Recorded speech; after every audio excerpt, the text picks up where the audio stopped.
Level 1, the runner. The tray hits the metal table harder than it should. Heads turn. Not because of the noise. Because it's you. You feel it immediately, the weight of attention. Eyes measuring, calculating, deciding what you're worth before you've even sat down. You don't belong to anyone yet. That's the problem. A folded napkin slides across your tray. You don't look at who sent it. You already know the rule. Don't look eager. Don't look scared. Just, you wait 30 seconds before opening it under the table. 3 words. Can you carry? You keep chewing. You don't answer right away. That's your first decision. In here, everything is a test. You say yes too fast, you're desperate. You say no, you're useless. You wait just long enough to make it look like you have options. Then you nod once. Not to the sender, to the air. That's enough. It starts small. Always does. A wrap bundle the size of your thumb, taped tight, slipped into your hand during a blind corner walk between cell blocks. No introductions. No explanations. Just a direction. Block C, cell 214, tonight. You don't ask what's inside. You don't need to. The weight tells you enough. You learn quickly that information is currency, but silence is survival.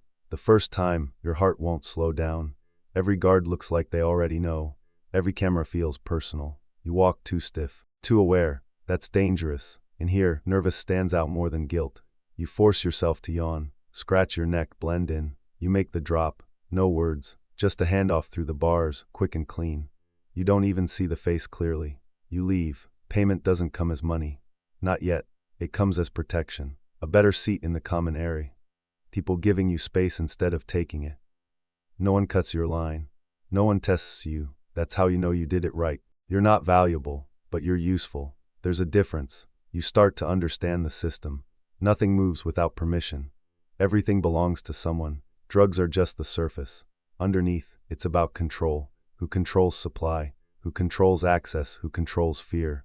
You're just a runner. A piece on the board. Replaceable. Disposable. But for now, necessary.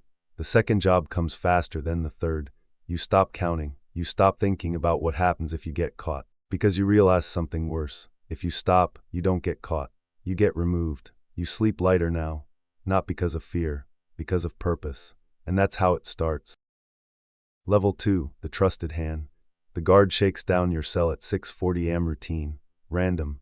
That's what they call it. You already moved everything. 2 hours ago. That's the difference now. You're not reacting anymore.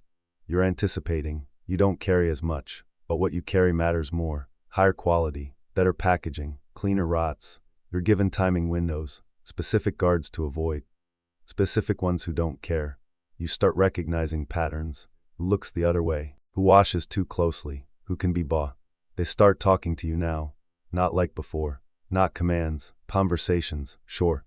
Measured. Any issues. You answer carefully. You don't complain. Complaints mean weakness. You report problems like data. No emotion. Just facts. You're becoming part of the system. You get your first real cut. Not protection. Not favors. Money. $600 in commissary credit. Transferred through 3 different names before it reaches you clean. Untraceable. That's when it clicks. This isn't survival anymore.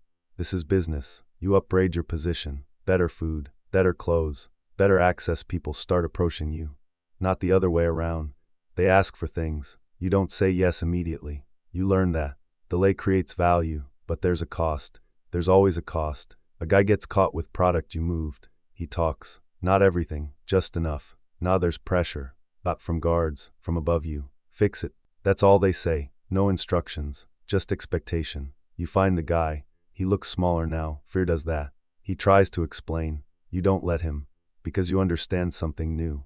This isn't about what he said. It's about what happens if nothing is done. Reputation is currency. And right now, yours is on the line. You make a decision. Fast, clean, public enough to be seen. Private enough to avoid attention. Afterward, you don't feel powerful. You feel quiet. Different. Like something shifted. You don't think about it that night. That's the change. Level 3, the coordinator. You stop moving product yourself. That's the first sign. You assign it 3 runners. Rotating schedules. None of them know the full picture. That's intentional. Information is segmented. If one falls, the system holds. You track everything, mentally. Who owes what? Who pays on time? Who hesitates? Hesitation is risk. Risk is liability. Liability gets removed. You don't touch drugs anymore unless something goes wrong. You manage flow. Supply comes in through visits, through corrupt channels, through methods you don't question. You only care about consistency. You're making $5,000 a week now. None of it exists on paper. All of it moves through people. Names change, hands change. The money never stops. You learn the real rule. It's not about selling drugs.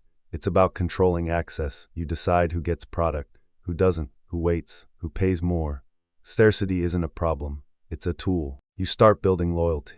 Not through fear, through reliability. People trust you because you deliver. Every time. But trust is fragile. One shipment goes missing. No explanation. No mistake, just gone. Now you're exposed. You investigate, quietly. You don't accuse. You observe, watch behavior, listen to tone.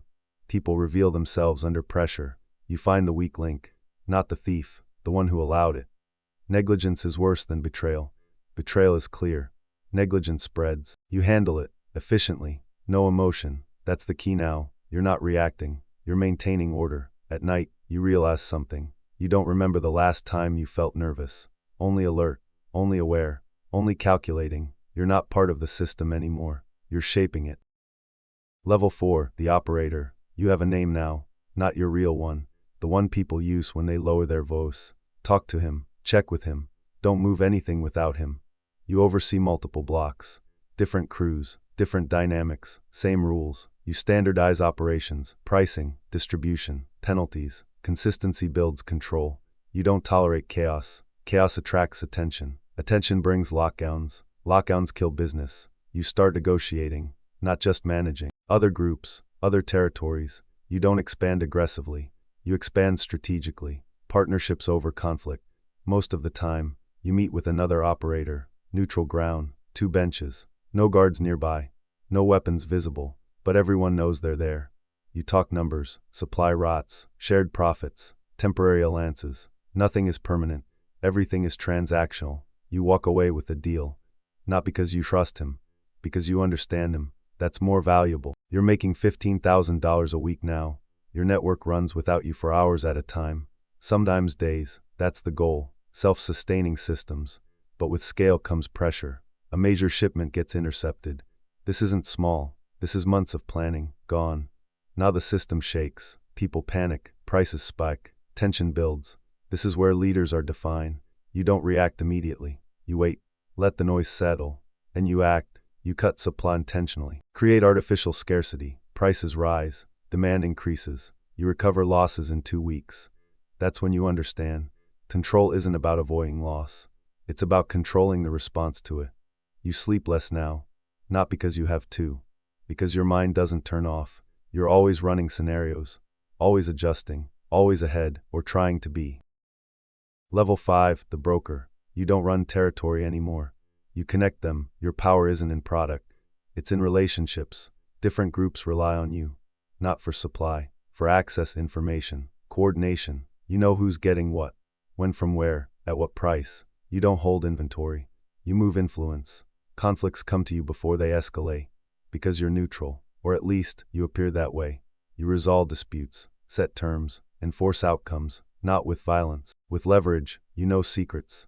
That's your real currency now. Who owes. Who lied. Who's weak. You never use all your information. Just enough. Always just enough. You're making $30,000 a week. You don't touch anything physical. No drugs. No money. Just decisions. You feel untouchable. That's dangerous. A deal collapses. 2 groups blame each other. Violence is coming. And for the first time in a while, it's not contained. You step in. Not to stop it.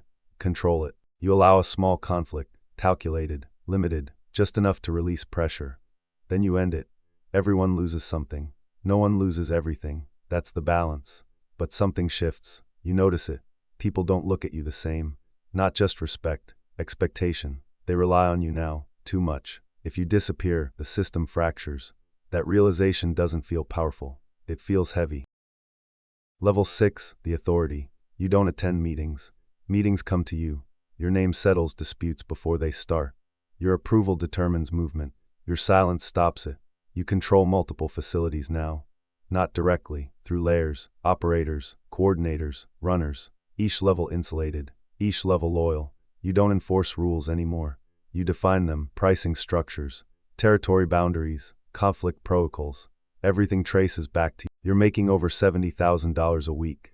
None of it touches you. Not physically. Not legally. You've built distance. That's survival. But distance creates isolation. You don't trust anyone completely.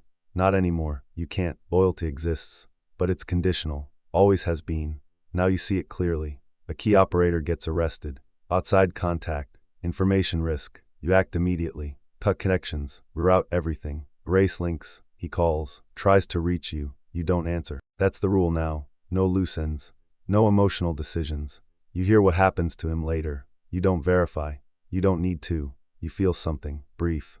Then it's gone. That's when you realize you're not running a system anymore. You are the system. Level 7, the architect. You don't think in days anymore.